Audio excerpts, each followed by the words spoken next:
Hello, Archie Dunlop here with Talking Astrology with Archie on Monday, January the 19th, 2026. There is a sextile between Saturn and Uranus, and this sextile, it actually takes place tomorrow on Tuesday London time, but if you're in California, for example, it will take place late on Monday. And I want to spend some time looking at the Saturn-Uranus cycle and what it might mean and why the sextile between Saturn and Uranus, might be significant. But before I talk about the Saturn-Uranus sextile in detail, I want to consider the astrology and I Ching for today, which is Monday, January the 19th, 2026. So here is the chart for today, set for noon, New York time. And as far as this chart is concerned, we can see that the moon is now in Aquarius. By the way, don't forget to like and subscribe if appropriate. So, we had the new moon over the weekend, and the new moon was at 28 degrees 44 minutes Capricorn. So definition of a new moon, sun and the moon are in the same place, at least from the Earth's perspective.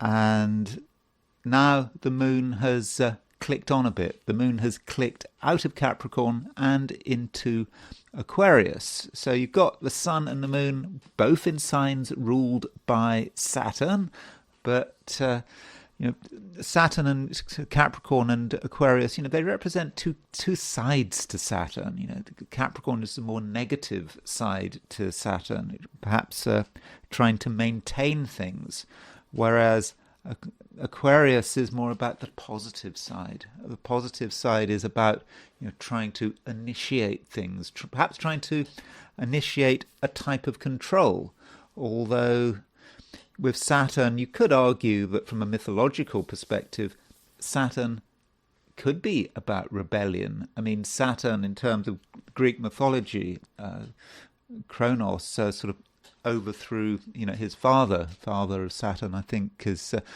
Uranus, Uranos. And so there is a mythological idea that Saturn might be connected with rebellion. And not just Uranus, but we have to think about the moon in Aquarius and sort of Aquarius in general as about being that tension between control and rebellion. And now that we've got the moon in Aquarius, we've also got Venus in Aquarius as well. So that is something that happened over the weekend. Venus is the first of the personal planets, well, except from the moon, to move into Aquarius. And tomorrow we've got the sun and Mercury moving into Aquarius. So the Aquarius season is well and truly starting. And you can think of the moon in Aquarius and Venus in Aquarius as perhaps starting to trigger Pluto. We perhaps haven't been talking about Pluto so much recently. We've had other things to think about. But, Pluto does represent, in Aquarius, the modern. The modern is here. Pluto can be about, perhaps, Pluto in Aquarius, technology, maybe AI, how we deal with technology, but it's also about control and how we respond to people trying to control our lives. And again, we get more ideas about rebellion. So that's one thing going on, the moon moving into Aquarius. We also have to consider Mercury. Mercury is making a sextile to Saturn, and it is making a trine to Uranus. So there's Mercury getting ready to move into Aquarius, and it is making a trine to Uranus and a sextile to Saturn. So it's having a big influence there, and one has to ask, what exactly is it doing? You could argue that Mercury is triggering the Saturn-Uranus sextile. So on what day is that Saturn-Uranus sextile going to be strongest? Well, maybe it's going to be strongest today, because Mercury is aspecting it. And if we break this down, Mercury sextile Saturn perhaps is about trying to be careful what we say, having a certain talent in the way we argue our case and the way we explain things. That's one aspect of Mercury sextile Saturn, but it can also be about being quite harsh, not like Mercury square Saturn, but Mercury sextile Saturn, you can certainly control what is being said, and you can have an impact on people through your words. And then you've got Mercury trine Uranus, a rather different energy. Mercury trine Uranus can be about news, suddenly realizing things suddenly happening, at least in terms of the news flow. Mercury trine Uranus can additionally be about the unexpected, saying things that are unexpected, realizing things that are unexpected.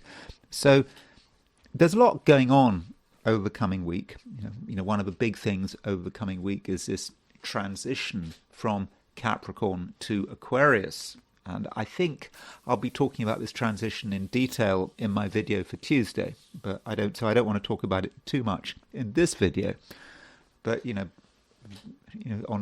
I said in my last video, I think last Friday the 16th, we had actually 5 planets in Capricorn. In a week's time, over the next few days, those planets leave Capricorn, and by next Friday, we are going to have no planets in Capricorn, and we're going to have no planets in Earth signs except for Uranus. So there's a dramatic change in the elemental balance coming up over the next few days. It's starting. Today we've still got a lot of planets in Earth signs. We've still got Mars, Mercury, and Sun there, but Earth is it's going. And I think that maybe people are perhaps going to be less grounded and maybe less concerned as well. And we shouldn't forget that both the United States and Donald Trump have no Earth in their chart, but that's something that I'm going to talk about tomorrow on Tuesday. So that's the broad picture. Of course, the Saturn sextile Uranus that I'm going to be talking about in this video, it is exact London time at, I think, 5:19 a.m. So 5:19 a.m. Well, in fact, 5:19 a.m. so that's 0:19 a.m. New York time. So if you're in New York, it's not until tomorrow. But if you are in California, the Saturn sextile Uranus is at 9:19 p.m. on Monday evening. So that is why I'm talking about this Saturn sextile Uranus is taking place kind of over 2 days, over Monday the 19th and Tuesday the 20th. Now, I'll be talking a lot more about this Saturn sextile Uranus at the end of this video, but as far as, what it might mean in a general sense, it's about bringing together structure, hard work perhaps with Saturn, but also with the desire to create things which are new and completely sort of original and novel, maybe. So we can bring all this together, and perhaps if we have fantastic ideas, revolutionary ideas, we can maybe bring them down to Earth, and maybe that the Saturn sextile Uranus is going to help. So let's just quickly look at the picture for Australia and New Zealand. So here is today, Monday, set for Sydney, set for midday in Sydney, and not a huge difference in a chart, but notice the moon is much earlier in the sign. So in Australasia, East Asia, at the beginning of the day, Monday morning, much of Monday morning at least, the moon is going to be in Capricorn, very, very late in Capricorn.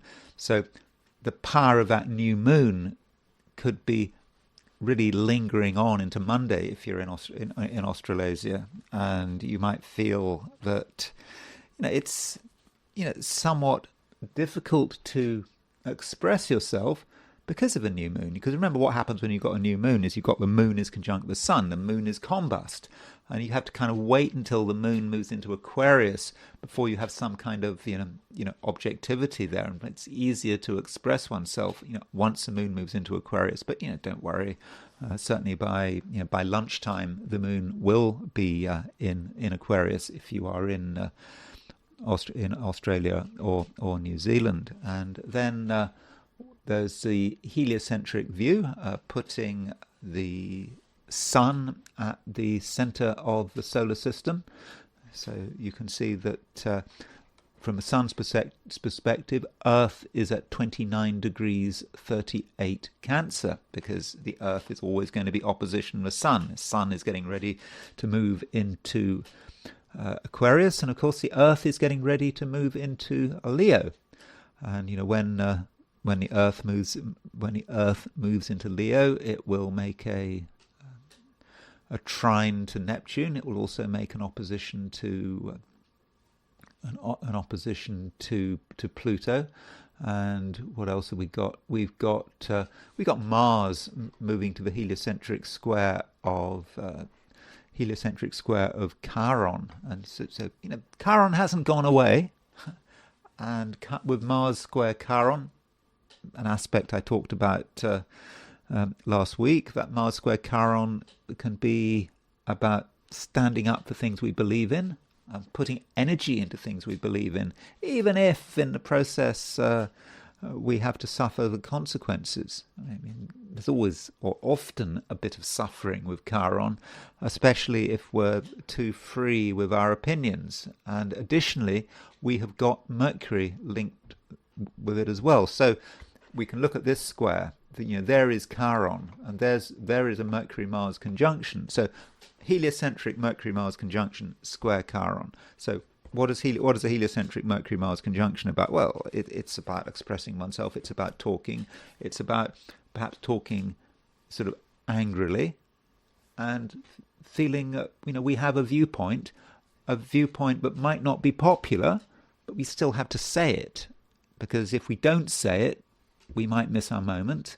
And we also have to think about other people's suffering. One thinks about Chiron in terms of our own suffering or our own wounds, but it can be an awareness of perhaps what other people are going through. And with Mercury conjunct Mars square Chiron, it just may feel that it has to say something, regardless of the costs. So that's the overall view. And it's time to look at things from a viewpoint of the 12 signs. So these are my forecasts for the 12 signs for today, which is Monday, January the 19th, 2026. Aries.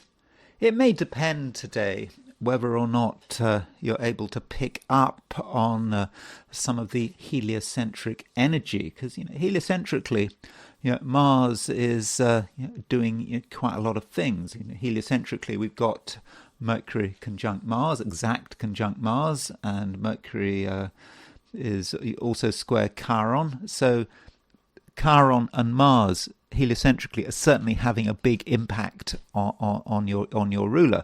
Now, geocentrically, we still have a conjunction between Mercury and Mars, and Mars is sort of square Chiron, but it's not quite so close. So I don't think that you necessarily will feel that Chiron energy, and it may depend, what kind of Aries you are, because I do think that the heliocentric aspects are more subtle. They are higher level.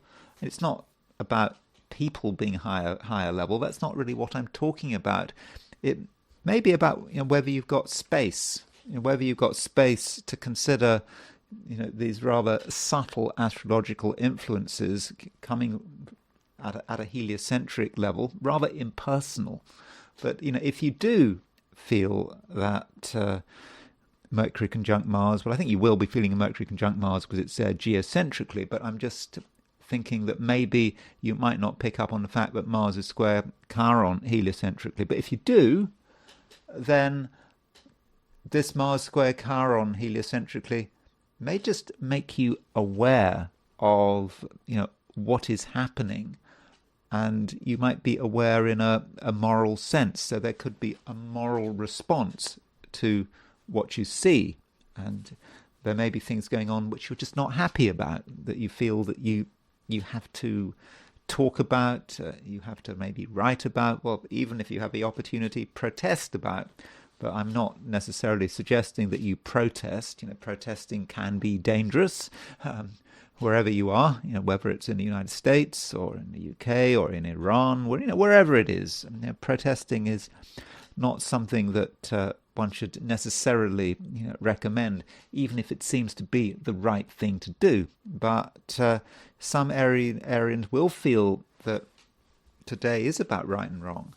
You might like to just look ahead and do what is important to you in terms of your own material interest, but somehow it doesn't necessarily feel that that's quite good enough. And even if you're wrapped up with your own material needs and your own plans and your ideas and what you're trying to sort out for yourself in terms of money and status, even then we do have a change, because the moon is moving out of Capricorn into Aquarius. Now that is important because when the moon is in Capricorn, conjunct the sun, it's very difficult to know what's going on. Yet new moons are about beginnings, but they're very distant beginnings. They're beginnings that don't necessarily make much sense at the time. But when the moon is able to free itself from the sun, when it moves out of Capricorn into Aquarius, that's when you start to get some perspective. And as the moon moves into Aquarius, you realize that it's not just about you. It is about maybe other people, other people's interests, and also about your longer term interests. And perhaps that is a difference between Capricorn and Aquarius, or at least one difference. Capricorn may be shorter term in its perspective than Aquarius. Capricorn, okay, it can still think years ahead, but it's thinking about what needs to be done now, and we can't waste our time in speculative thinking. We've just got to do whatever is required of us. But with Aquarius, we are more speculative. We're thinking perhaps about the longer term, and we're also thinking about our own happiness. And happiness is not just about how much money we've got in the bank, how much status we've got. It's about something else. And we perhaps have ideas about the future. We have hopes about the future. We would like those hopes to be realized, and those hopes are not necessarily just about our future. They can be about everyone's future. They can be about the world in which we live, or perhaps the government we live under. And for some of us, Aquarius might be quite a political sign, which sort of it goes back to what I was saying. Are you going to be picking up on that Mars square, that heliocentric Mars square Chiron? You might, you might not, but if there's any time to be political, then maybe it's now. And you also shouldn't forget that Pluto is in Aquarius. Pluto's going to be in Aquarius for ages now. Pluto stays in Aquarius. I forget. Is it 2042 off the top of my head, something like that? It's so it stays there for the best part of 20 years, and over the next 20 years, you Aries, you might become more political, and you might be thinking about how much power you have in your community, for example, and not just your local community maybe, but your wider community, whether it's your state or your county or your country, or even the world at large. And while all of this is going on, you should make some effort to consider, what other people are up to, what other people are doing. And Venus is now in Aquarius. Venus is starting to make a conjunction to Pluto, and that may say something about other people's priorities. They may have unexpected priorities, and they might have their own sense of idealism. So it's not just you that is aware of the political dimension, it just may be other people as well, that people are just getting concerned, and they are taking an interest, and that might reflect the change we're experiencing. We're moving from Capricorn to Aquarius. When everything was in Capricorn, people to an extent were maybe thinking about their own interests and their own priorities, and perhaps being quite negative in a self-protective kind of way. But now planets are moving into Aquarius. Yeah, things are certainly changing. Now, going back to your own ambitions, maybe your short-term ambitions, that's not necessarily anything you should be discarding. At the moment, Aries, you're certainly able to think, and you're able to calculate, and in your own quiet way, you can think about your own interests. I mean, it is beginning of a new week. Okay, in the United States, it might be a holiday. Depends on your job. Depends whether you have a job. But it is. I think it's Martin Luther King Day. So things are a little bit slower, maybe. But still, there are things that you need to think about with Mercury sextile Saturn. Mercury is also making a trine to Uranus, and so it's possible, Aries, that you have an idea. It just comes to you, and the idea might be quite practical, and it might be about money and what you do with money. And this is happening while Uranus is moving through Taurus. Taurus, a very material sign, especially in the Aries chart, and I think that Uranus is going to be in Taurus until April. Then it moves into Gemini for good. But with Mercury trine Uranus, consider the possibility that you might have some good ideas, some great ideas. They might not be quite what you're expecting, but you just see something and you realize something for the first time, and you perhaps start to see that it is a real possibility. Taurus. Venus is now very much in Aquarius, so the week starts with Venus in Aquarius making a conjunction to Pluto, and perhaps as the week starts, you are aware that there really has been some kind of change. You're able to see things differently, and perhaps you're being sort of more precise and more focused. While Venus was in Capricorn, there could have been quite a lot of things to work through and to try to understand, and perhaps you had to familiarize yourself with certain facts, and also chunks of knowledge that had to be consumed, and so you weren't really in the mood for making any great decision. And this perhaps underlines the fact that in some respects it is the beginning of the year. There is this question about when does the year start. Does it start on January the 1st? Does it start on with the Chinese New Year, which isn't for ages? It's a very late Chinese New Year.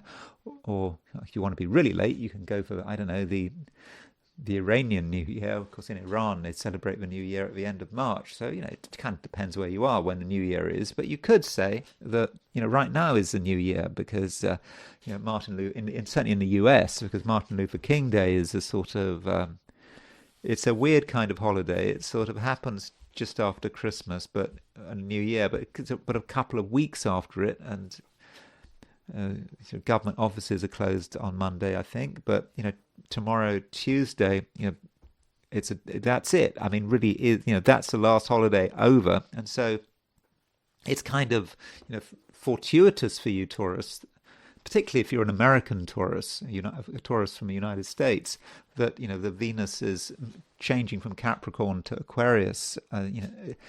Just as this potential new year is starting, and again, forgive me if that sounds absurd to think that this is a kind of a New Year experience. I mean, it's New Year in a very material way. It's very sort of practical. This is it.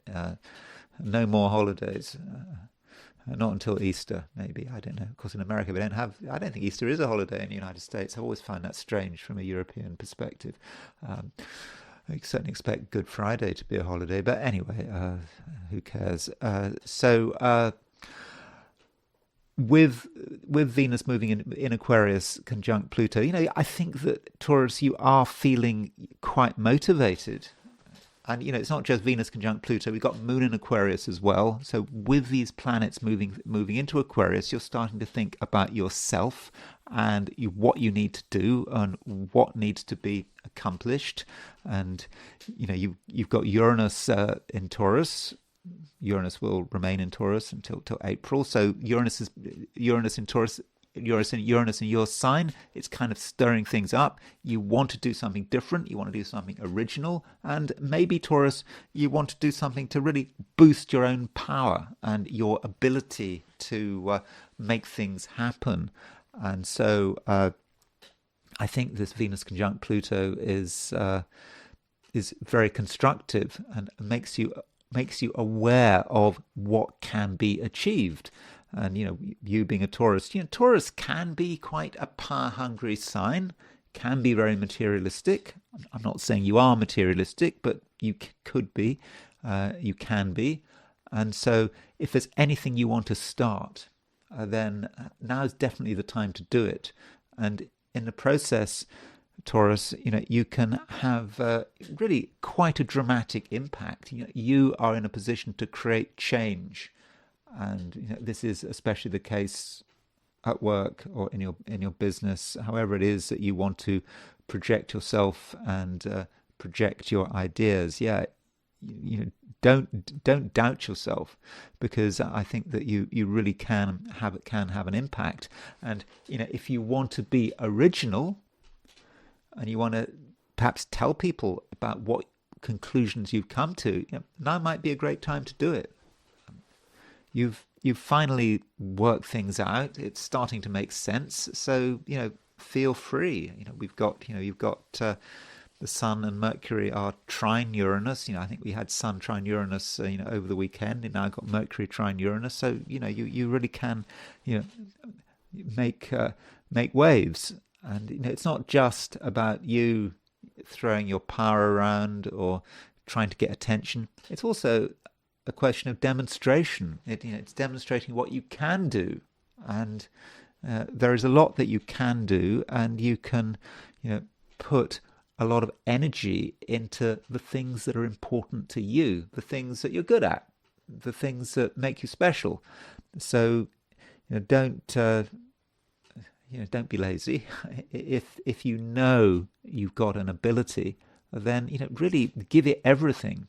And it's not just about recognition; it's about satisfaction and feeling that you are doing something of unique value. So that's another side to today. So overall today, Taurus, I think you have a lot of power, you have a lot of control, and at least you can have a lot of control, if you make the effort. And additionally, you become aware of really what you can do and what you can do well. Gemini. Mercury is doing some stuff. Mercury is, of course, your ruler, and Mercury is going through late Capricorn, and Mercury is making a sextile to Saturn, and it's making a trine to Uranus. And I think that those two aspects are really, very constructive. So, one aspect we've got, which I will be talking about in sort of much greater detail later in the video, is a sextile between Saturn and Uranus. And, this Saturn-Uranus sextile It's tomorrow for most of us, but if you're in Western United States, it happens late tonight, but on Monday evening. But the thing is that this Saturn sextile Uranus is picked up by Mercury, and that happens today. Because Mercury sextile Saturn, Mercury trine Uranus. So that means, Gemini, that there are a lot of things that you're in touch with. And you're in touch with this aspect, which Saturn sextile Uranus is an aspect about change. It's about tension for sure. Saturn sextile Uranus, even though it's a sextile, things are tense. It could feel that something is about to change, that something needs to, not just be transformed. Maybe it just needs to break. Maybe that's how you feel. And with Mercury aspecting Saturn and Uranus, particularly that Mercury sextile Saturn, I think that the Mercury sextile Saturn is certainly useful, and it allows you to think about your priorities, whatever those priorities might be, and it could be about your ambitions, things you want to do, things that you've been perhaps thinking about for ages. Certainly since Christmas, you would think, well, if you could just do this, wouldn't it be great? And you haven't been able to get it together so far, but perhaps with Mercury sextile Saturn, this might be your chance. Get it together. And so you might be able to work behind the scenes and do something of real value. And it is, I think, working behind the scenes, because it's but it's working behind the scenes in a way that in the end allows you to really project yourself and to project your ambitions. But to begin with, it is subtle. But Mercury is also making that trine to Uranus. So Mercury trine Uranus can be about you being secretly inspired, and this inspiration is not obvious to anyone else, but it's obvious to you. And so you develop something and you work on it, and then suddenly it's out in the open and it's obvious to everyone. Not today, but maybe over the next few days.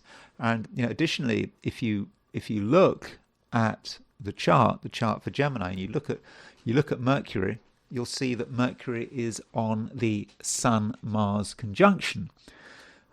So, or let me rephrase that, Mercury is on the Sun-Mars midpoint.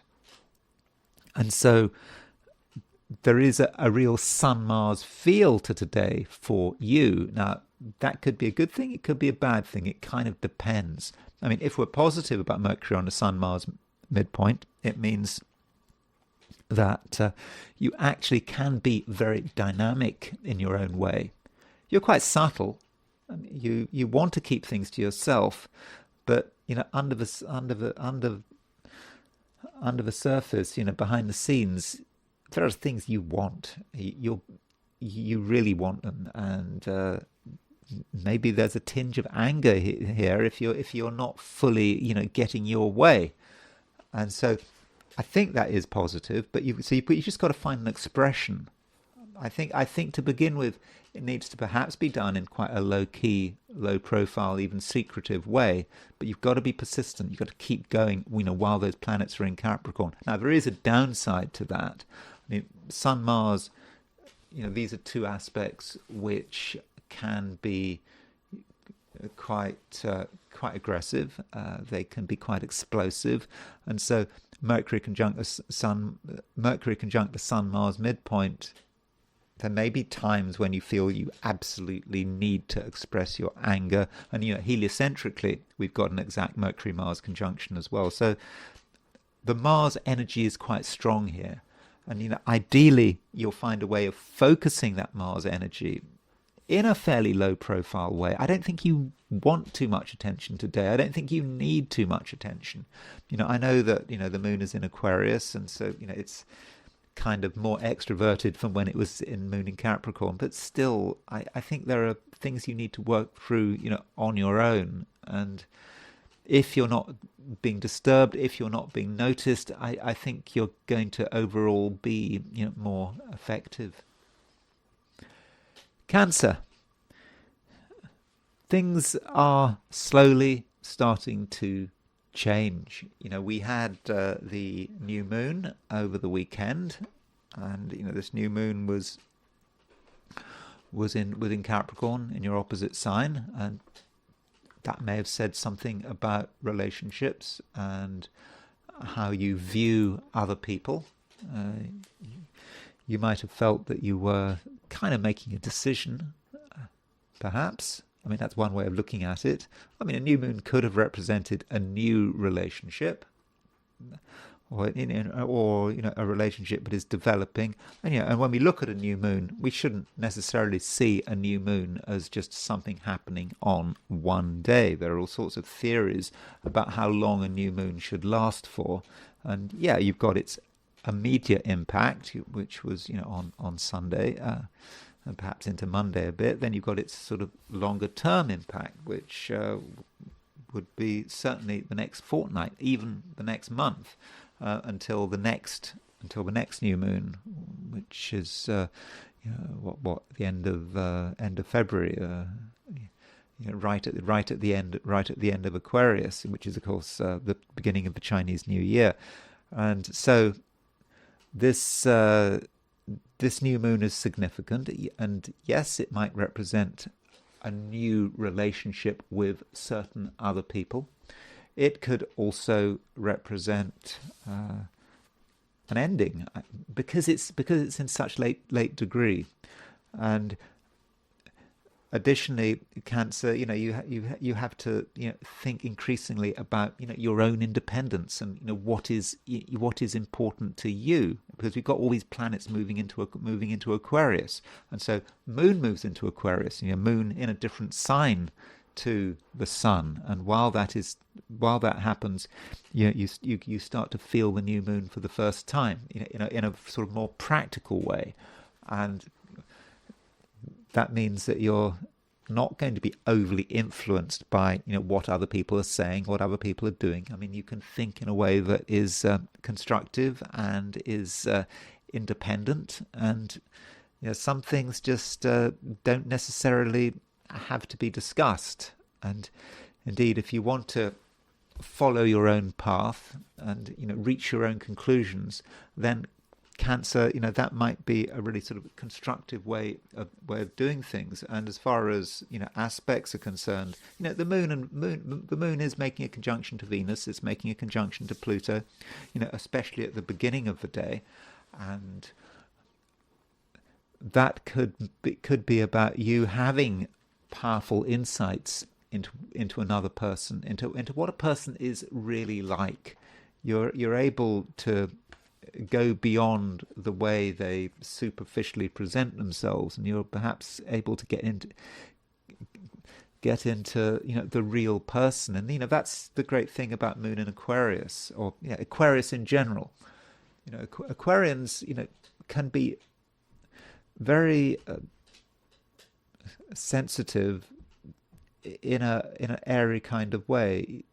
I mean, it's a sign. It's a good sign to have, by the way, Aquarius, if you want to be a psychic. And that sounds kind of strange, but I think perhaps the reason for that is that I know you're not an Aquarius, but I think the reason is that Aquarius is an air sign, and so Aquarius can verbalize. And just because you're psychic doesn't mean you can verbalize. You might have all sorts of impressions, but they might be completely confusing. How do you actually communicate what you know to other people, indeed to yourself? So yeah, I'm not talking to Aquarius, I'm talking to Cancer. And so it might be, Cancer, that you have the ability to verbalize your feelings, and for the first time, and you're able to tell yourself, well, this is how it is, this is what someone is like. I can write it down. I mean, if you wanted to write it down, you can just talk to yourself, but you just know. And so I think that this conjunction involving Moon, Venus and Pluto does give you insights. And the question is, Do you accept these insights? It is possible that you reach some conclusions about another person, but you decide to ignore these conclusions because you can't be bothered to create change. And maybe that's the right strategy, but you need to know what you're doing. And I think it's important that you make an effort to really understand people's motivations, because now I do think that the knowledge is available to you. Leo. Well, the sun is getting ready to change signs. It's going to be in Aquarius very, very soon. At noon New York time, the sun is at 29? I think that's 29:38 Aquarius. Sorry, 29:38 Sagittarius. Have I got that right? So it's close. Absolutely on the brink. And tomorrow, Tuesday, it happens. It happens. The sun moves into Aquarius. So why is that important to you? Well, it's important to you because the sun is your ruler, and you need to really keep track of what you need to keep track of what the sun is doing, because it does represent you. And so when the sun is on a cusp, I mean, okay, there's no such thing as a cusp, by the way. The concept that a planet picks up the qualities of two signs, that the sun has some of the qualities of Capricorn and some of the qualities of Aquarius as it moves from one sign to another. That is not the way it goes. You can get cusps with houses, but not with signs. I mean, it's an absolute switch.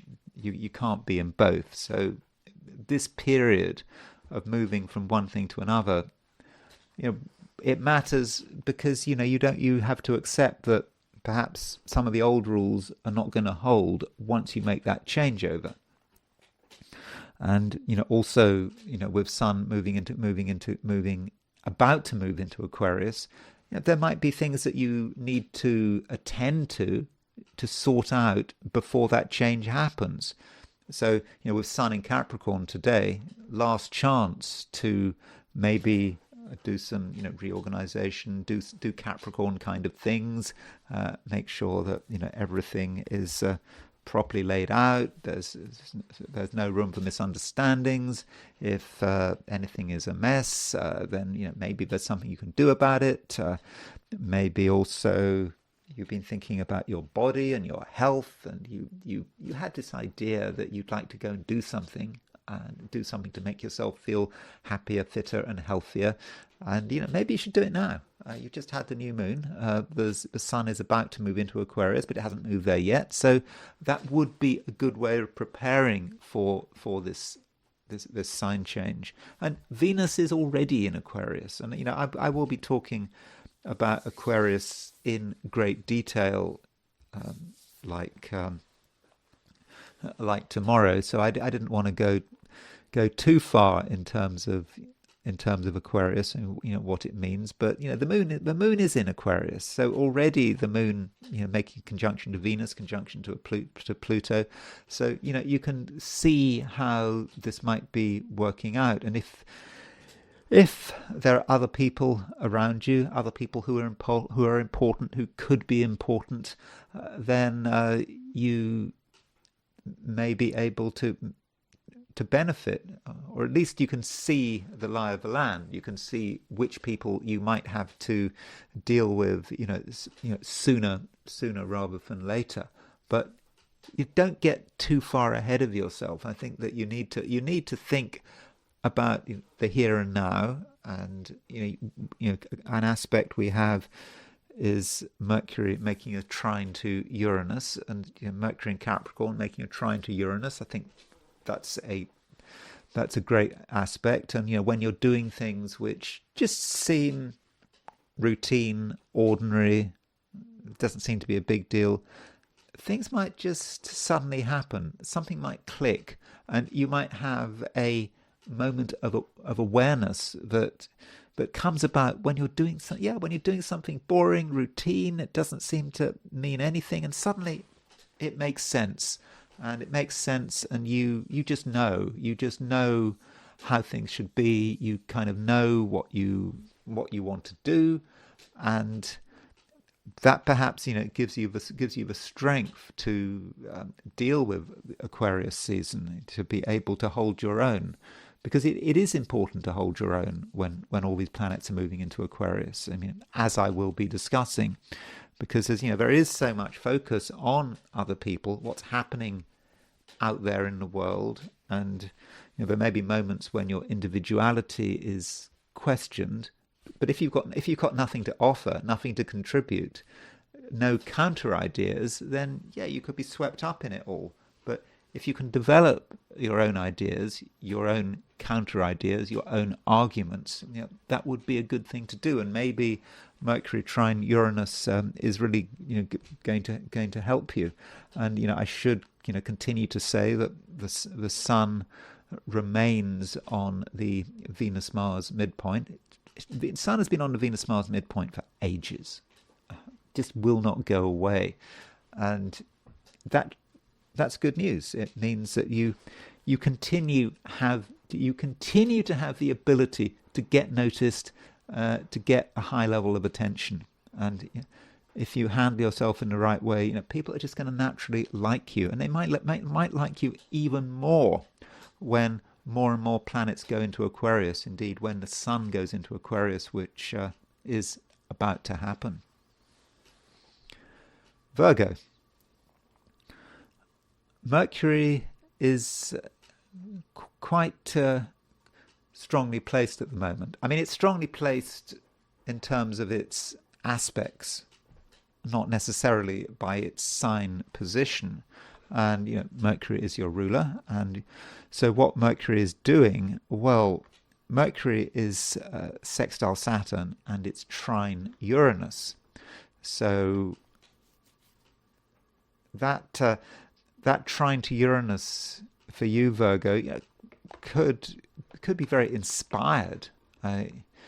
You might feel that you're in touch with things, that you understand things in a new way, and things are starting to make sense, and that new information is becoming available from perhaps an unusual source, maybe a source that can't necessarily be verbalized. Maybe there is a sort of a supernatural dimension to it all with Mercury trine Uranus. And if you have a spirituality, if you have a religion, then you're going to really be aware of it, on quite a mental, cognitive level. You know what you've aligned yourself to, you know what you've signed up to, and it is informing your decisions.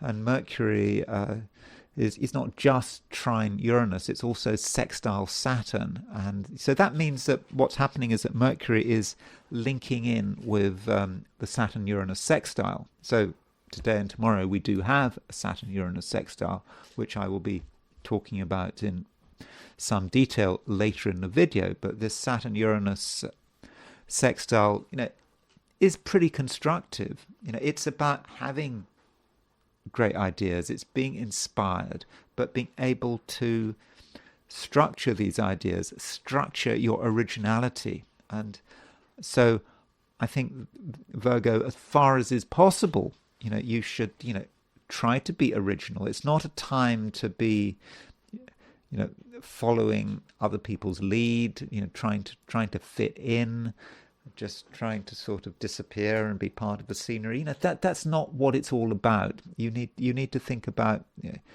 your own ideas and how you can solidify these ideas and indeed make them real, and also make the most of the fact that there are still a lot of planets in Earth signs. We've got Sun, Mercury, Mars in Earth signs. So 3 personal planets in Earth signs. Very soon there will be no planets in Earth signs unless you count Uranus. Very soon. by the end of the week, by Friday. So now might be a time, Virgo, where you have to sort things out. You have to make sure that you've got your ideas in order and that you've given yourself a clear structure, because things might not be so simple in a few days. Things might be more up in the air. I mean, up in the air quite almost literally, at least in an elemental sense, because we're about to have a load of planets in Aquarius. We're about to have, well, in fact, we're going to have 5 planets in Aquarius if we count Pluto. You know, we're going to have Mars, Mercury, Sun, Venus, Pluto. Yeah, it's all going to be in Aquarius. And where's the Earth? Well, it's going to be carried by Uranus, and I don't think Uranus can carry all that Earth, at least in a personal sense. So do create that structure while you've got that chance, while you've got the chance. And it's not about being boring. It's about taking your ideas and your inspirations, perhaps what you're being told by some maybe, you know, supernatural entity. And that supernatural entity may be you yourself, maybe a higher aspect of yourself. So I think that you know, you can have a clear sense of where you're going, and you have power. You really do have power today, because you know, if you look at the chart, you'll notice that Mercury is has got the Sun and Mars on either side of it. So how do you see Mercury conjunct the Sun and Mars in that particular position? Well, you might say that Mercury is being besieged. Well, that's a rather negative way of looking at it, that in a way Mercury is perhaps hemmed in by malefics. Is the Sun a malefic? I think it could be a malefic. It could have a negative influence, but you know, it depends how you want to see it. So from a negative perspective, you put Sun and Mars together and you get quite an angry pairing. It's quite explosive, the Sun and Mars, and so with Mercury on the Sun Mars midpoint, yeah, sure, I think it probably could make you more clumsy than usual. You might do something physically that sort of messes you up. So you know, you have to be careful where you walk, careful about how you use your anger. You know, if you're, for example, using machinery while angry, and that includes your car, if you have a car, then you might mess things up, you might make mistakes. So be aware of your irritation levels. And by the way, I'm not saying you need to be irritated, I'm just saying it's a possibility. So there is a negative side to that besiegement from the Sun and Mars, but there is a positive side. You know, Sun and Mars are as very dynamic planets.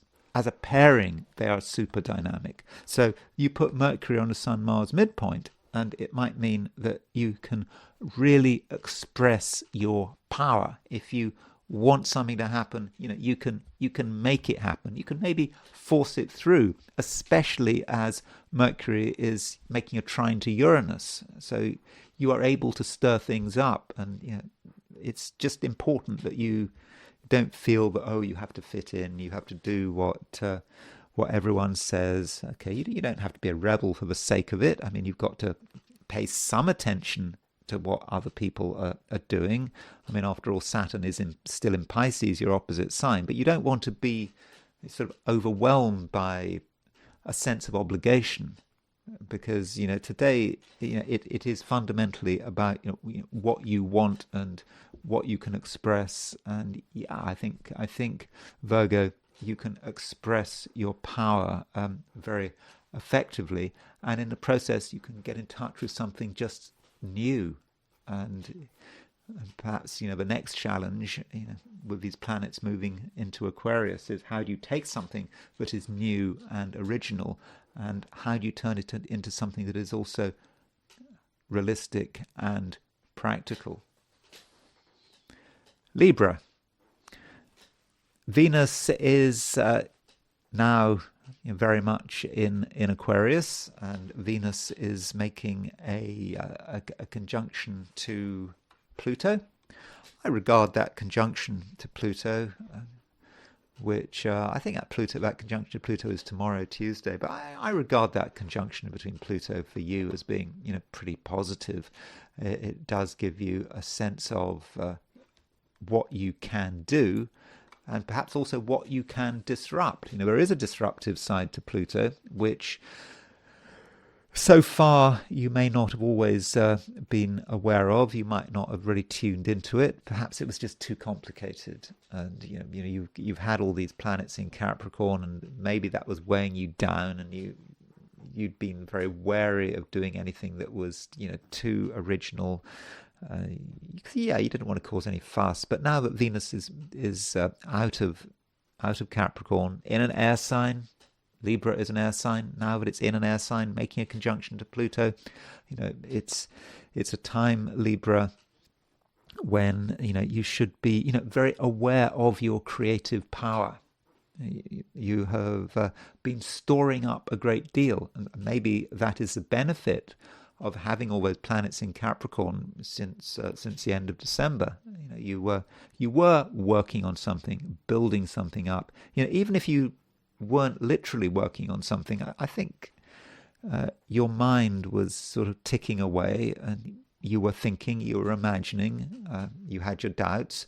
But now planets are moving into Aquarius. Things are changing, and you now see what is possible. And I think that overall, you're being more optimistic, and you realize that you have genuine power, and the new moon has helped, I think, because we had the new moon in late Capricorn, and the new moon for you, Libra, was in some respects an ending. It was an ending of a process. Now, we don't normally see new moons as being about endings. We see them as being about beginnings. But this new moon, remember, is at very late in the sign at 28 degrees 44 Capricorn.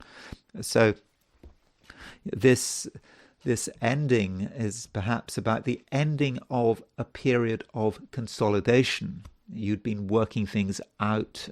You'd been deciding whether things were safe, whether they were dangerous. So this consolidation had continued, and now the new moon is past its immediate phase. So by immediate phase, it's immediate phase when you've got both the sun and moon in Capricorn, but the moon is now in Aquarius, and so the new moon has kind of changed, and the new moon is now about what you can do. You're no longer having to reflect on the past, reflect on what you couldn't do, and I think that you are starting to feel a great sense of power and agency, and it's down to you to make things happen, and in the process you can enjoy yourself.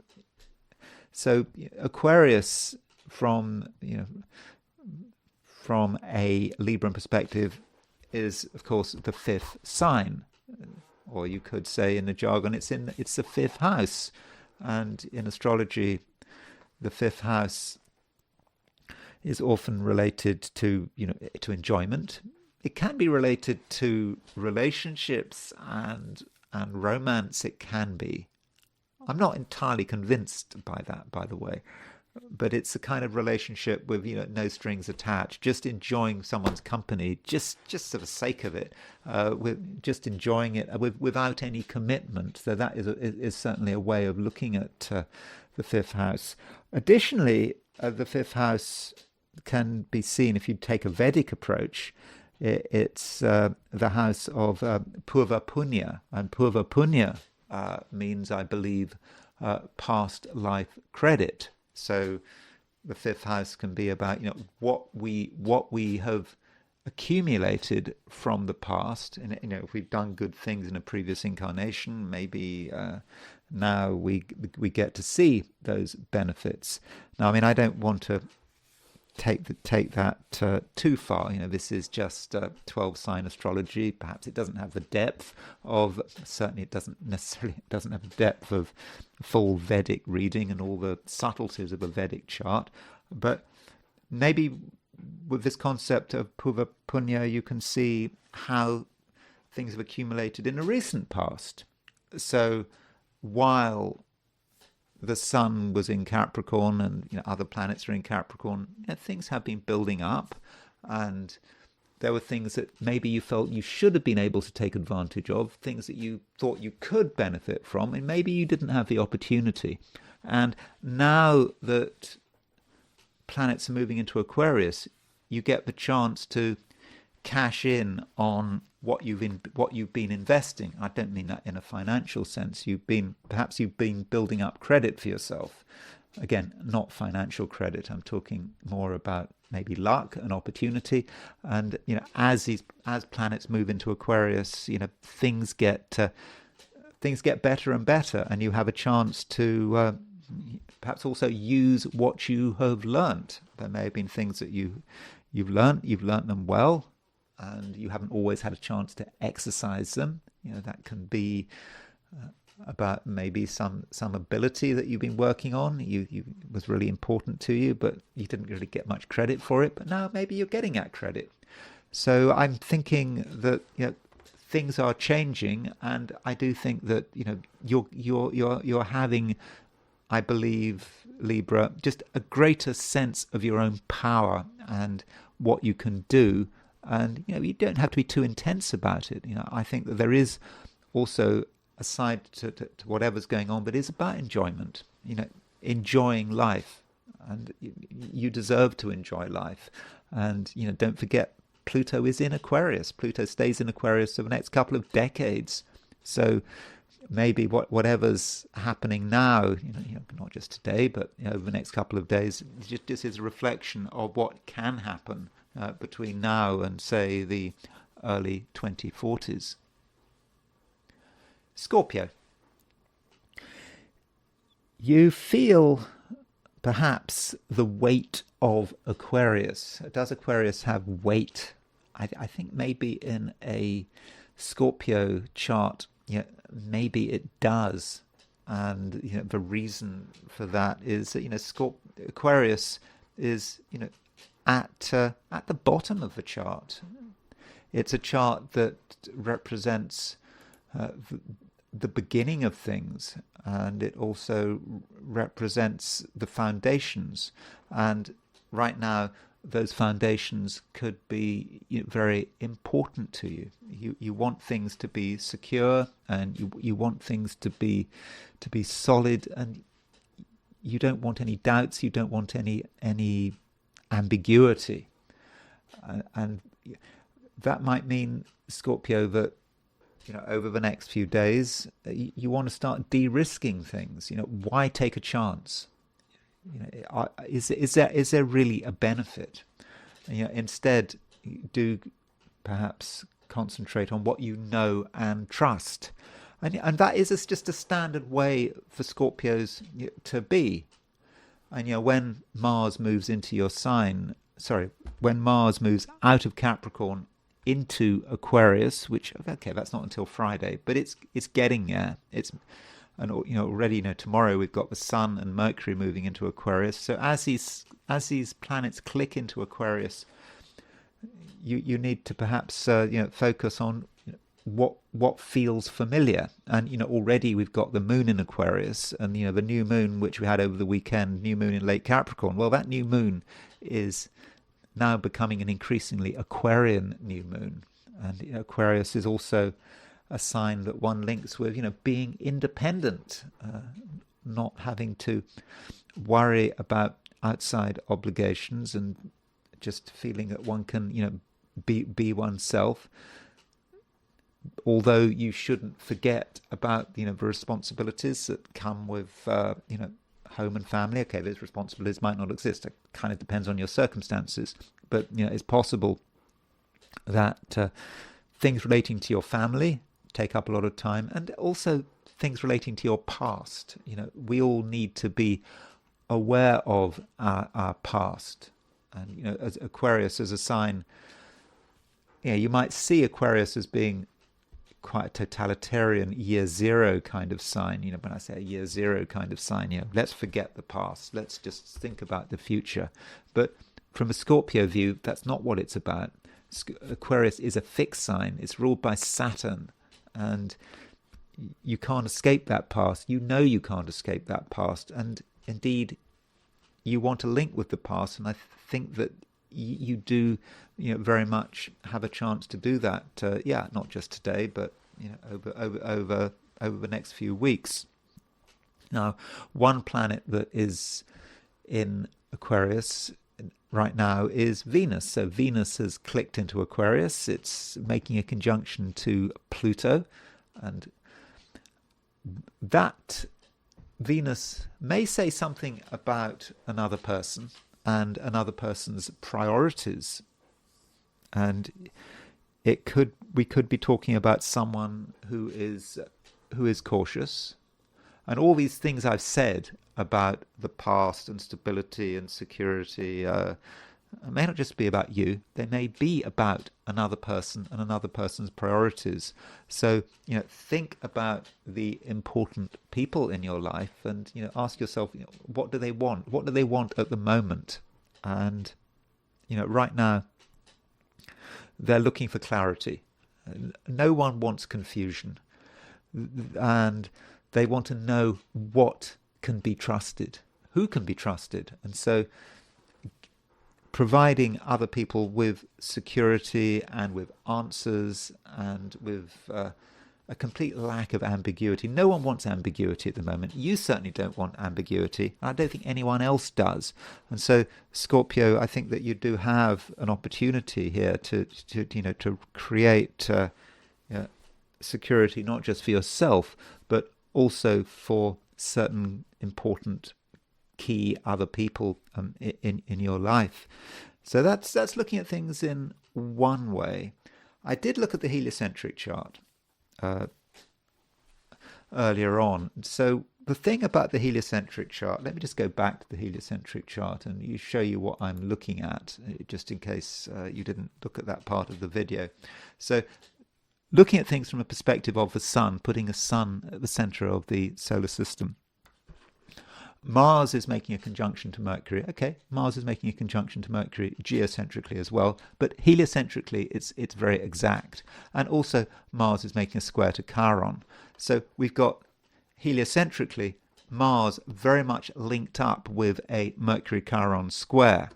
And so I think this might have an impact upon you. It's part of a rolling impact. I think, over the last week or so, many Scorpios have been concerned about what has been going on around you, things that don't necessarily affect you personally, but they affect you emotionally. They perhaps affect your sense of justice and fair play. And so some Scorpios may feel that certain things are wrong, and you might then feel that you have to speak up, speak out, do something about it. And so that would be something that you should be thinking about. And in the process, you might have to kind of go against the grain, do something that is ever so slightly rebellious. It's kind of not what you want to do. Going back to what I was saying, going back to the chart, I was saying that increasingly this is a time when Scorpios are putting an emphasis on security. So why would you then want to do something that kind of threatens your security? Because Chiron can be a threat. Well, you're in two places. You kind of don't want to do it, but you might feel an obligation. And so that might be something happening today and tomorrow. You might just feel that there's just one thing you're obliged to do. It might feel a risk. You might be drawing unwelcome attention to yourself, but somehow, Scorpio, it feels like something that, if you don't do it, you might be sorry later. So you have to make up your mind. But you have to get that balance right. You've got to think about yourself. I mean, this is a time when Scorpios really are thinking about themselves, but there's just something getting you, and it just may relate to this sense of injustice. Sagittarius. Things are clicking out of Capricorn. We have had a lot of planets in Capricorn, and I think that some Sagittarians have perhaps not been too happy with this Capricorn emphasis. For example, it might have forced you to concentrate on things that you didn't really want to have to bother with. Maybe they're related to material things and money. But with planets moving into Aquarius, we've already got Venus moving into Aquarius, and Moon is in Aquarius, and Sun, Mercury, Mars moving into Aquarius. That's certainly going to help. I think it's going to make you feel better. And of course, one issue we have at the moment, Sagittarius, is there aren't many planets in fire signs. In fact, there are no planets in fire signs, well, unless you count Chiron. Okay, you've got true Black Moon Lilith at 1 degree Sagittarius. So yeah, there is something in fire, but yeah, does that really count? And so the question is, how do you create something new? How do you move on? And that might be something that you've been thinking about. But now that planets are moving into Aquarius, you perhaps have a solution. And it means that you have the capacity to perhaps talk about what's bothering you, if anything is bothering you. And your ability to communicate is slowly starting to improve.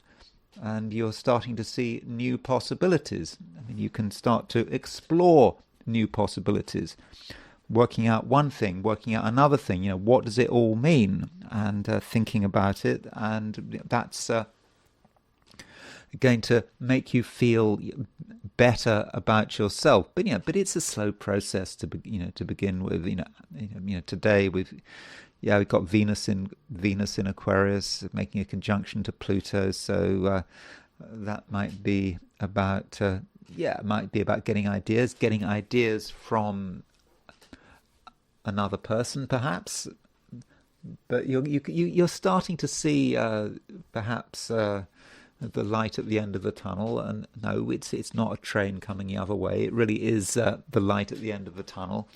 And so.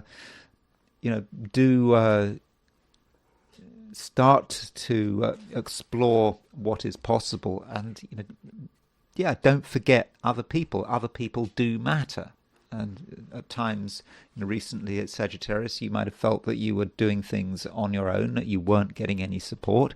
But I think today you start getting evidence that there really is support, that you don't have to do everything on your own, and there are certain people that you can count on.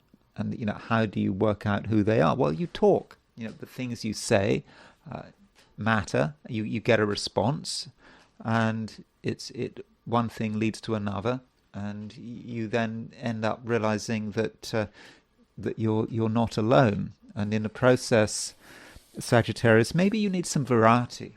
Perhaps you've been staying in one place for too long, or you haven't been giving yourself enough choices. But now you can start making those choices, and by making a visit somewhere, you go somewhere you perhaps haven't been before, or somewhere you haven't been for a long time. It doesn't have to be a huge effort. I'm not talking about huge journeys here. Just giving yourself some variety over the day, even if it's just a few minutes of variety, can really make a big difference. Capricorn, it's slowly coming to an end. I mean, Capricorn season is coming to an end, and this is the last day that the sun is in Capricorn, because tomorrow the sun will be in Aquarius. You're still going to have Mercury and Mars in Capricorn, but some of the emphasis on you is starting to diminish. And quite possibly, Capricorn, you regard that as being a good thing. Perhaps there has been too much pressure, too much responsibility, and you're going to sort of enjoy having more freedom. And you can also turn yourself to things that maybe you haven't had a chance to look at. There may be, with all these planets moving into Aquarius, there may be certain financial matters which you have put on ice for some time, but maybe it's now time to have another look at them. Now, we do have a couple of sort of aspects of note.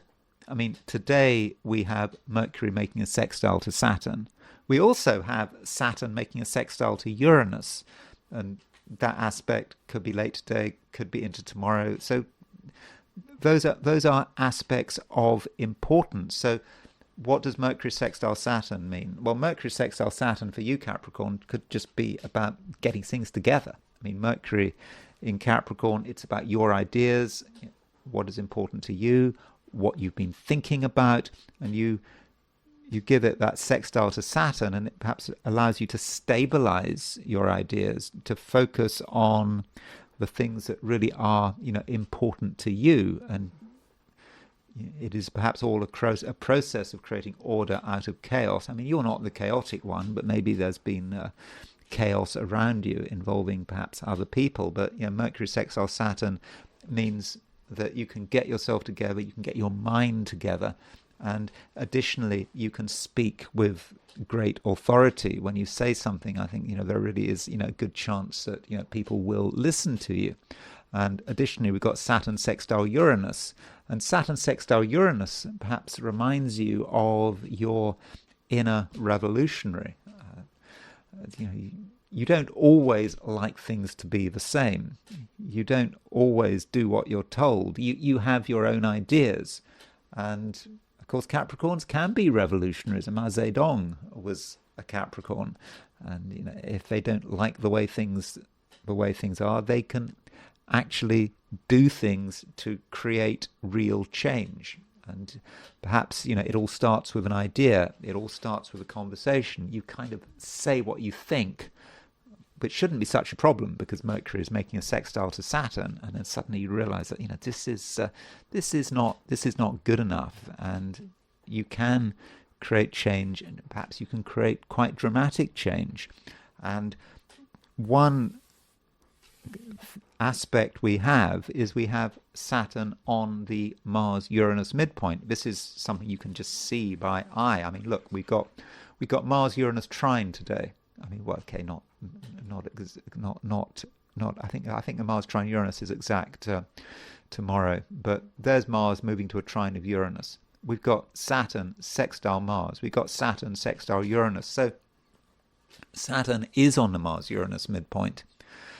And so, Capricorn, what does that mean? I mean, there is certainly a dangerous side to that. I mean, you throw Mars and Uranus together, and that can be about accidents, mishaps, things getting upset, and you put Saturn on the Mars-Uranus midpoint, and that could mean that if you're not careful, you could get yourself into trouble. You might be in too much of a hurry. I know that Capricorn is not supposed to be a hurried sign, but you do something without thinking, and you make a mistake, do yourself an injury, you break something. That is a way of looking at it. But you could also say, well, Saturn on the Mars-Uranus midpoint is that you want to create change. You are not happy with the status quo, and you feel that it's time to upset everything, and perhaps even you feel that the old order has had its day, and we can go back to Greek mythology, and you think about Saturn sextile Uranus. You often see Uranus as being the revolutionary, but Saturn overthrew Uranus in Greek in Greek mythology. Kronos and Uranos.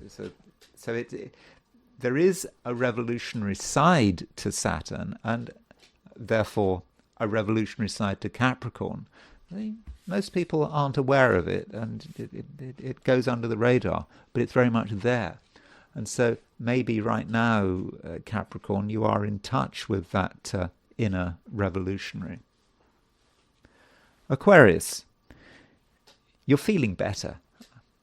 better and better as more planets move into Aquarius. We've already got Venus in Aquarius. Of course, we've got Pluto in Aquarius.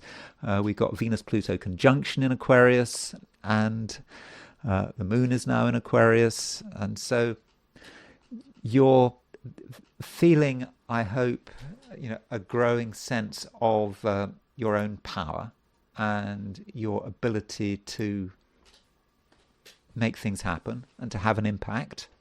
In the past, or maybe since Christmas, it might have felt that you couldn't do much, that you had to sort of hold back, that you couldn't always be yourself.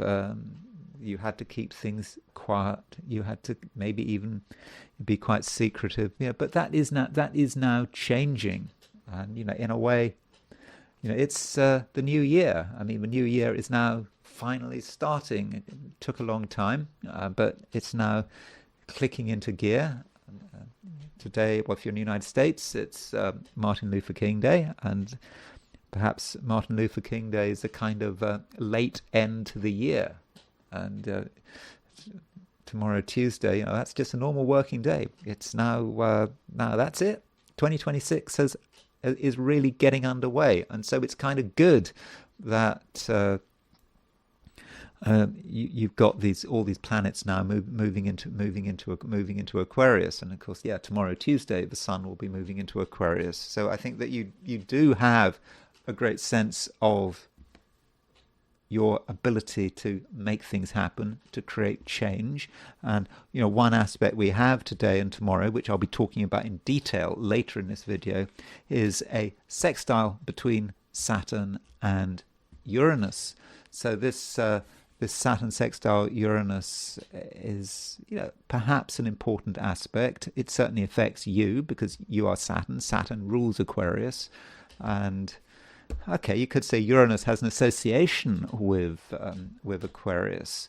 So you put Saturn and Uranus in a sextile to each other, and it means, Aquarius, that you have an increasing ability to create change. And so if you're not happy about something, well, sure, you can create change, and you can talk about the change you want to put into action, especially today, because today we've got Mercury sextile Saturn. Mercury sextiles your ruler, so your mind is thinking about change, and perhaps this is also reflected in your action. So Mercury is still in Capricorn, so Mercury sextile Saturn, may be about you thinking things through, really starting to decide what you need to do. And then, when Mercury goes into Aquarius, which is tomorrow, Tuesday, Mercury moves into Aquarius. So for you, Aquarius, that's really a time when when things are happening, and when you can create some change, perhaps create some real change. Though one warning: Saturn is on the Mars-Uranus midpoint. You can see this clearly. Mars is trine Uranus. Saturn is halfway between the two. So it's Saturn on the Mars-Uranus midpoint. Mars and Uranus are a quite disruptive pair of planets. They can be. And so it's nice to be disruptive if it all works to plan.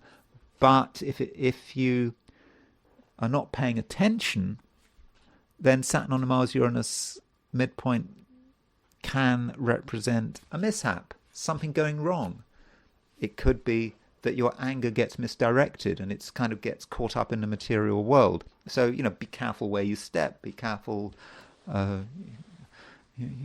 where you walk. Don't do anything hasty, don't do anything that's motivated by anger. And so, the physical world might be perhaps slower than expected. Well, not slower than expected, but more disruptive than expected. And so this applies not just to your body, but also to machinery, appliances, and don't force things. Something's not working. Don't feel that you have to fix it, but you have to fix it quickly. Just take your time. And so be aware of how the physical world could be difficult and could mess you up. It needn't happen, provided you have the awareness of the sort of negative potential of this Saturn on the Mars-Uranus midpoint. Pisces. Slowly, you may feel that you want to withdraw for the time being. Do you really need to be part of it all? Do you need to be right in the center of the action? I think Pisces, to an extent, the answer is probably not. And it's not a permanent state of affairs, by the way. It's just how you're feeling at the moment and how you're responding to planets slowly moving into Aquarius. Well, slowly, it's actually just happening quite quickly. Venus has gone into Aquarius, Moon's in Aquarius, the Sun is about to go into Aquarius, and it's a reminder that that soon enough things will move into Pisces, but not quite yet. At the moment, the emphasis is on Aquarius, and as a result, you might feel, at worst, perhaps slightly sidelined. Yeah, you might feel there is something to contribute, but how do you contribute it? Well, what exactly do you do? And I think the answer is, well, you don't do anything in an open and overt way. I mean, instead, you do what is important to you, and you don't feel that it's essential to get a lot of attention. It doesn't really matter so much. And if you're doing something that you feel comfortable with, you're doing something of creative value, then that's enough. I don't think you'll be doing it on your own, not entirely on your own. I think that your social abilities are actually quite good. Even if you don't necessarily feel like socializing, I think that if you decide that you need someone's support, I think you can actually get that support. You can be quite assertive if need be. And I think that's the important point, if need be. I think many Pisceans are just thinking that there isn't really much that they have to do, and let other people do the work. Maybe let other people take the risks. You can still be very comfortable with the fact that you are in control, and you do things your way, and doing things your way, it just doesn't necessarily involve other people. In fact, you could say that if you do have lots of people around you, that your independence is inevitably compromised, because you're having to worry about this person and that person and what they want and so forth. But really, you've got your own things to deal with, and you don't forget that Jupiter is still in Cancer. Jupiter will be in Cancer until the summer.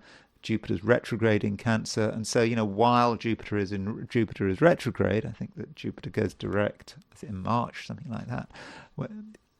But while Jupiter is retrograde, it is perhaps a time of reflection, thinking about what is important to you, and also thinking about what you can do. And that is the fundamental point about Jupiter in Cancer. It's not about what other people can do. It's not necessarily about cooperation. It's about what you can do on your own, and indeed what you can do well on your own. And so that's pretty much it. I mean, I don't think that there is a huge amount impacting you if you don't want it to impact you. However, I should say that Saturn is sextile Mercury. Saturn is sextile Uranus. Saturn is also on the Mars-Uranus midpoint. So that does say something about your power, because Saturn is in Pisces, and so if you need to be assertive, if you need to be sociable, if you need to have an impact, yeah, sure, it can happen. But I don't think that's how you're going to feel about it. I think that you're going to want, as far as possible, to just do things your way with as little interference as possible. and those are my forecasts for the 12 signs. And now it's time to look at things from the perspective of the I Ching. So I ask the question, what is Monday going to be like for those watching the I Ching section of this video? And the first hexagram I got was hexagram number 1, the creative, the first hexagram. It's pure yang, pure positive power. And we are thinking about what we can create, what we can make happen. And one doesn't want to be too specific about this. One doesn't want to hang words onto the creative, because the creative goes beyond words. It's just about action. And there is a strong association between the creative and dragons. You know, the dragons are making themselves felt, and a dragon in China is a very powerful and creative beast, highly intelligent as well, and it has an idea about what it wants to do, but at the same time it kind of goes with that creative flow. So if you feel a great need to be creative today, which I think you might well, it does feel like a new beginning. I mean, it's a Monday, beginning of a week, and you really want to make a start, and that's going to be an important part of where you feel, at the beginning of the day. Now, we do have 2 moving lines, 4th line moves and the 5th line moves. And, one piece of imagery of the 4th line, which I think it's Greg Winkup gives in his translation of I Ching. He talks about a dragon leaping. So a dragon leaping, that's quite a dangerous thing even for a dragon to do, and it lands in a pool. So by landing in a pool, well, you think of there's people jumping out of an aeroplane and 20,000 feet and managing to find a safety net. It's finding a secure place to land. And obviously, I'm certainly not telling you to jump out of aeroplanes or cliffs or anything like that. But it's about taking an initiative, not being sure where it's going, but you land in the right place. You land in the pool, and the pool is somewhere where the dragon can prosper. But there also might be a sense of choice here. You don't necessarily have to take the initiative, and the question is, what do you want to do? How do you want to handle this creative energy? Because the 4th line is the transition from the lower trigram to the higher trigram, and it might be about choice. Do you want to be right in the forefront of everything? Do you want to be the hero? Maybe you can be the hero. I mean, in terms of the astrology, we've got Mars square Chiron, heliocentrically, not geocentrically, but we've got a heliocentric Mars square Chiron aspect. And there is something heroic about Mars square Chiron, even though it's a square. It's about perhaps taking a risk, but being motivated by a desire to make the world a better place, maybe being concerned about issues of justice. But yeah, there is the possibility of being a hero. But, the Wilhelm translation also talks about the possibility of being the sage, someone who steps back. You can see the possibilities for action, but do you want to do it? So there is some choice there. And then the 5th line moves, and the 5th line is saying, yeah, we are having a real influence. Our power is spreading, our creativity is spreading, and it's somewhat uncontrollable because it is the creative. We can't put words onto it, but we're making our influence felt. But do we have to do everything on our own? And the answer is probably not. And there is a suggestion here that we might need some help. Yeah, we can have lots of ideas, but our ideas and our creativity might just be a little bit too chaotic, and we may need another person's advice to sort of bring things, back down to earth. And this also kind of links with the fact we've got Saturn sextile Uranus. That is the big aspect of the today and tomorrow. I'll be talking about it in a moment. But this Saturn sextile Uranus is perhaps quite a creative energy, but Saturn is creating the control, that discipline needed to harness that energy. And so perhaps with another person's help, or people's help, it's going to be easier for us to actually use our creative energy. And it's therefore not surprising that we get a moving hexagram. We've got two moving lines. It's not surprising that we transition to hexagram number 26, which is the taming power of the great. The great, maybe that represents our greatness, our creativity, but it's got to be controlled, because otherwise it will get out of hand.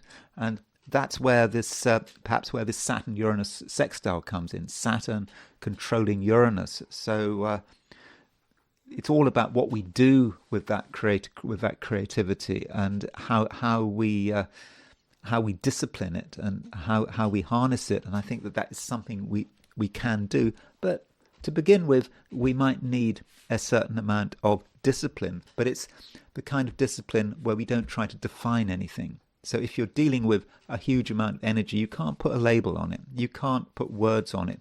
You have to let it be. You have to let it shine brightly, but at the same time, it needs to be harnessed. And there's a bit of a contradiction there, but with this Saturn sextile Uranus, I think that is something we can do.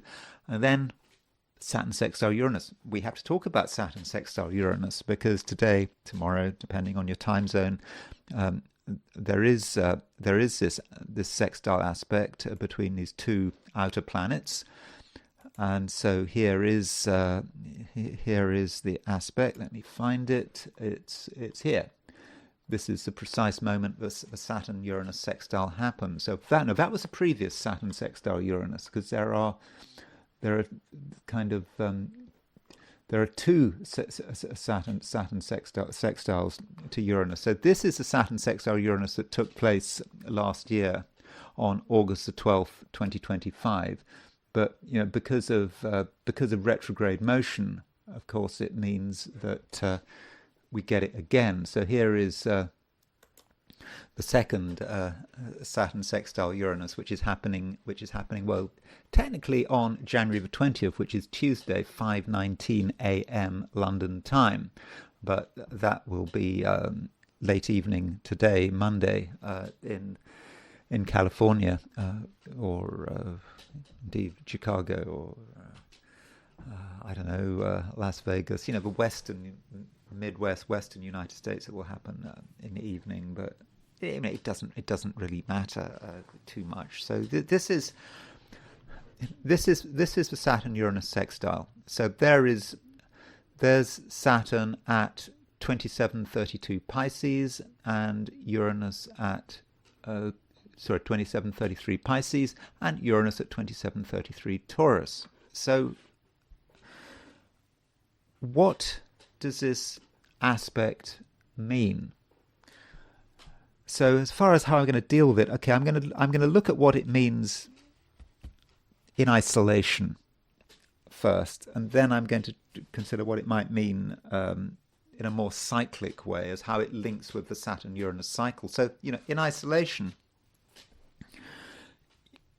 as I've said or suggested over the course of this video, it is about harnessing something, and we're trying to harness Uranus. So, Uranus is, the planet of revolution and rebellion, and having dramatic ideas, and perhaps being different, and being unique. And so all of us have this impulse to perhaps break things down, to make things new, to start again. But it can be quite a destructive impulse. Because the question every rebel has is, okay, you've destroyed things. Okay, you destroy it. You tear things down. But what actually do you put in its place? And very often you have nothing to put in its place. And you're just left with chaos. You're left with anarchy. So with Saturn, it's a sextile. It's saying, well, it's making the claim, but it can control this energy. This energy can be harnessed, and it can be harnessed for well, for better or for worse. But perhaps you also see Saturn Uranus as together, as being about control, but quite positive control. And on a collective level, this Saturn Uranus, you could say, is potentially about the power of the state. You might see it like that. The state is very much there, and the state cannot be ignored. And I mean, you could argue. I don't want to argue too hard, but you could argue that Saturn Uranus sextile is, in a way, the essence of Aquarius, because Saturn rules Aquarius and Uranus is associated with Aquarius, so it is quite Aquarian. And perhaps, but I really don't like to mix the aspects and the signs. I mean, I think that's a bit sloppy, but one could see it like that. And so on one hand, with Aquarius, you've got the totalitarianism of Aquarius, the brute force of Aquarius, the brute force of the modern, wanting to be in control, wanting to censor, wanting to monitor.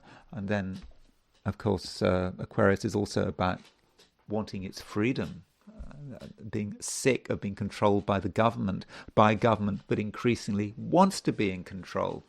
And so maybe with Saturn sextile Uranus, we think about governments and what governments are doing, and they're trying to harness the power of technology and the power of the state to have as much control as possible.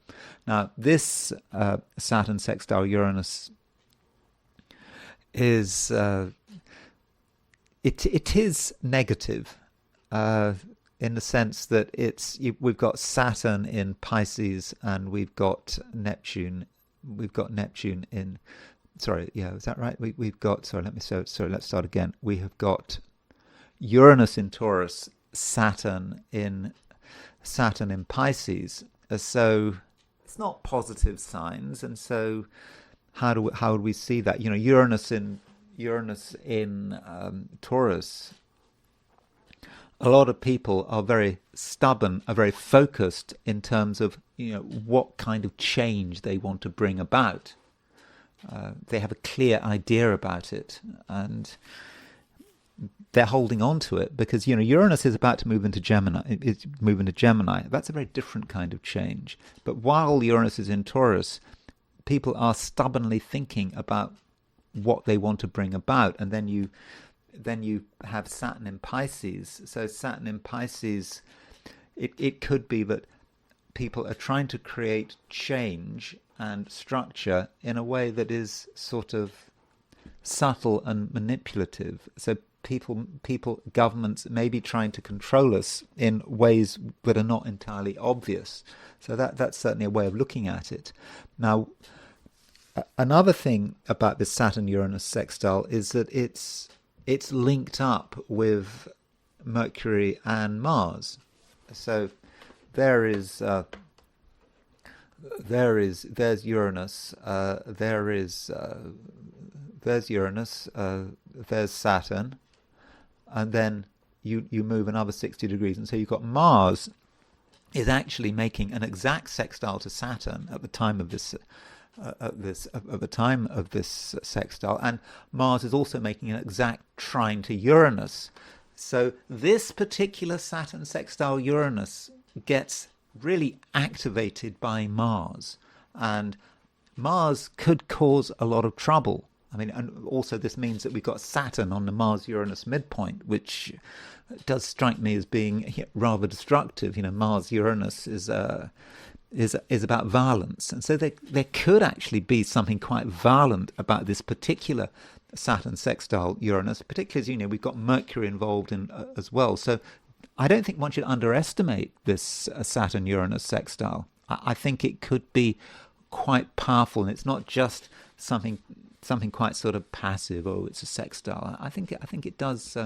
It does go beyond that. And just to give you an idea, let's just see what Reinhold Ebertin says about Saturn on the Mars-Uranus midpoint. So he says Saturn on the Mars-Uranus midpoint. He says violence, a lack of adaptability, energy concentrated on separation, a heavy injury, an operation, violent destruction. So Reinhold Ebertin, in his combination of stellar influences, is really very, very negative about this aspect.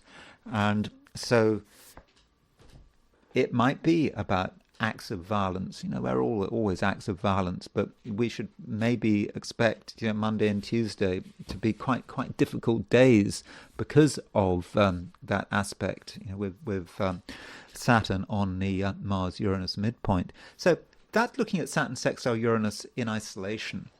But then we should perhaps see it as part of an unfolding. And we need to see it in terms of a Saturn-Uranus cycle. It's a particular stage on the Saturn-Uranus cycle. And the Saturn-Uranus cycle that we're in started roughly in 1988. So there was a Saturn-Uranus conjunction in 1988. I think that's the last Saturn-Uranus conjunction in 1988. So, that was, nearly 40 years ago. So you think about 1988. Well, 1988 was just before the collapse of communism. The Soviet Union was not the only country that collapsed. You had the apartheid regime in South Africa was on the verge of collapsing, but I think it was with Saturn-Uranus, that Saturn-Uranus conjunction. I mean that the collapse of communism was perhaps the main thing. That the whole it didn't collapse in 1988. It collapsed the following year, but this conjunction did represent a change. I mean, the world perhaps appeared to be changing. The stock market had done really well in the 1980s, and it was starting to falter a bit by 1988 because we had the 1987 October the 19th, 1987 crash. But I think from a global perspective, the 1988 Saturn-Uranus conjunction was basically about power structures starting to collapse. Certainly as far as the Soviet Union and East Europe were concerned, and so I think that there is a link here between the Saturn-Uranus cycle and Russia. I'll be talking more about Russia probably tomorrow. So that's the conjunction, and so then we kind of need to follow it through. So Saturn-Uranus, did move towards a square, by the end of the 1990s, and you could see, the 1990s, for example, as perhaps the sort of disintegration of Russia and the Soviet Union. Well, obviously the Soviet Union collapsed pretty much immediately; it didn't exist by the 1990s. But one event that comes to mind is the ruble crisis. I don't know if you were around in 1988 to 1998. I certainly remember the ruble crisis, which did affect everyone. So the stock market really went down in the late 1990s. In 1998, because you had there was a company called Long-Term Capital Management, and it had this incredible system. It had Nobel Prize winners of economics working for it. It had this mathematical system that just couldn't fail, and it was it bought certain securities, and it was all nicely balanced, and it was going to make money for its investors. But I think the way it worked is they just underestimated the complete disaster of Russia in 1998. This is when Yeltsin was in power, and so there was a Saturn-Uranus square. So the Saturn-Uranus square sort of really represented collapse, and it certainly affected Russia, and total devastation, economic devastation in Russia, which certainly spilt into the West. I mean, the end of 1998, people were really, really pessimistic about the markets. Shares in banks completely collapsed, but they recovered pretty quickly. But so that was a square. So you can see that it's difficult, and then you move forward to well, you don't. You can actually see here that the Saturn-Uranus square is just starting to form, and then the Saturn-Uranus square became exact in 2000. May 2000. So why was May 2000 important? May 2000 was important because this is when Vladimir Putin became confirmed as president. I mean, Yeltsin had, at the end of 1999, Yeltsin had said that Putin was going to replace him, and so there it is. So at the exact square, I think it was in May, sometime around, within a few weeks, Putin was confirmed as Russian president, and there was the Saturn-Uranus square. So it sort of resolved itself, in a way. So if you follow through this Saturn-Uranus opposition, it's not just about Russia. And I think that as Saturn started to move towards the opposition towards the opposition, which took place there was an opposition in 2000 and 2009. So this was in the wake of the sort of great crisis, Saturn opposition Uranus. So, what had happened in 2009? Well, you'd already had an election in the US. Obama was president. You had a massive attempt to keep everything going economically after the Great Recession, whatever they called it, after 2008.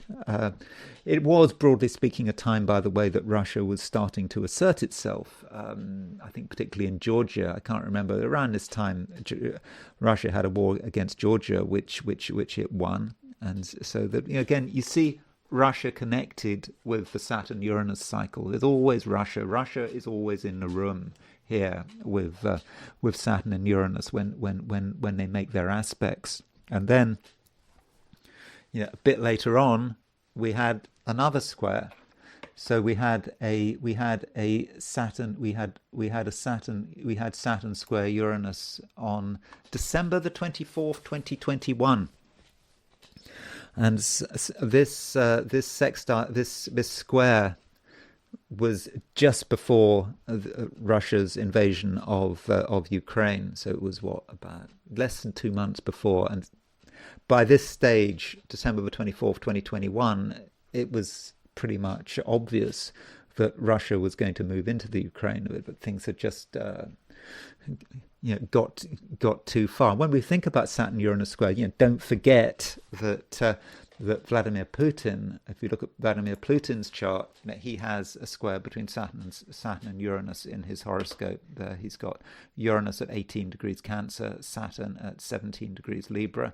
And so now we've got the sextile. So what does this sextile say about the Saturn-Uranus cycle? So far, we have been looking at this cycle in terms of hard aspects, conjunctions, squares, oppositions. We have another conjunction coming up soon. The end of the cycle, by the way, is in 2032. This is 2032. So 2032 is when this Saturn Uranus cycle that started in 1988 finally comes round full. So it's not so long to wait now. It's just Saturn conjunct Uranus. It's another 6 years. And so now, what is a sextile? It's a kind of a benign aspect of a sextile, and I would have said that one way of looking at this Saturn sextile may be that you could say that things are starting to resolve. The picture is becoming clearer. Russia's already started its war with Ukraine, and so it may well be that with Saturn sextile Uranus, finally, it's becoming clearer now that Russia's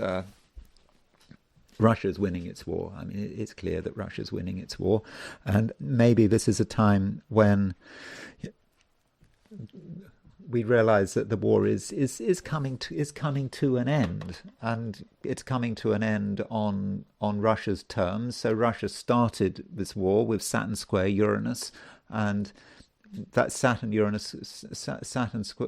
square Uranus has now moved on. We've now got Saturn sextile Uranus, and at this time, people are just accepting the way things are going to go in Ukraine, and people are moving on. People are thinking about other things, and of course, Saturn sextile Uranus is not just we think about it just in terms of the power structures in terms of Russia, but it's also saying something about Western power structures. So you think about it, Saturn conjunct Uranus in 1988. This was the beginning of a time when NATO was going to have to completely change what it was all about, or should have changed what it was all about. And so Saturn conjunct Uranus should have perhaps been a repurposing of NATO. Maybe it was a repurposing of NATO when perhaps NATO started to wanting to expand, and we can perhaps see how NATO has progressed over the course of 1988. Sorry, over the nearly 40 years since 1988.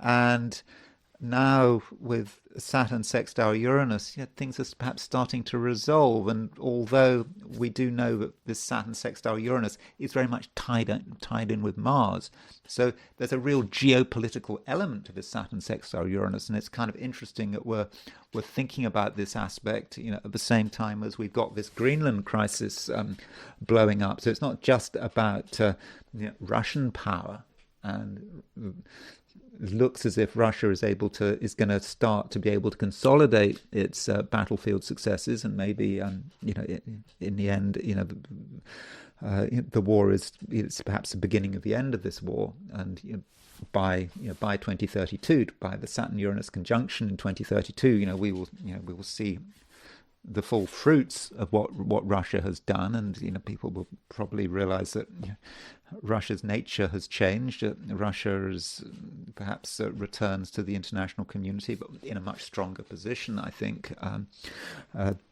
But this Saturn-Uranus sextile, it's an important aspect, and I think it's particularly important because of this Mars. And I think that Mars on the Saturn, the fact that Mars is sextiling both Saturn and Uranus may be an event taking place over the course of maybe over the next few days, which is a real Saturn sextile Uranus event, maybe just a real Saturn-Uranus event. And it may be an act of assertion, an act of violence, something happening which just tells us so much about the way the world is going, and it may have geopolitical consequences, or if not geopolitical consequences, just telling us about the way the geopolitical picture is moving. So thanks very much for watching this video. I hope you enjoyed this video. If you did enjoy this video, I'd be very grateful if you were to like it. If you're not subscribed, I'd be super grateful if you were to subscribe. If you want to buy me a coffee, there's a link in the description, and I will talk to you again tomorrow.